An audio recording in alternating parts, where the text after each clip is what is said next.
नहीं अटे ना या मैं तेन माफी देऊगा सो एक मिनट मकनातीस चिकियंता दे दी शक्ल तो देखो पे ए वाकई इसते मकनातीस लाग सकता बहरहाल मोड़ी मेरा प्राण है तो मेरी मोड़ी भी आला जरफी देख तू आना तेरी अखी दा मकनातीस चिकियंता है भला मैं कोई जान के अमना और सुन लाया के तेन रब कोलू मंगया रो कहता मैं लड़ू ही नहीं तेन रब कोलू मंगया रो रो के सुबह शाम हजूर दुआई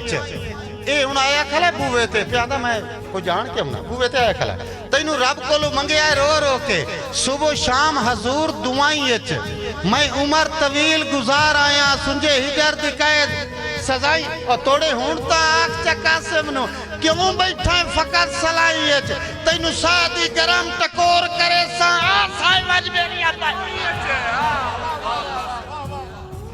जी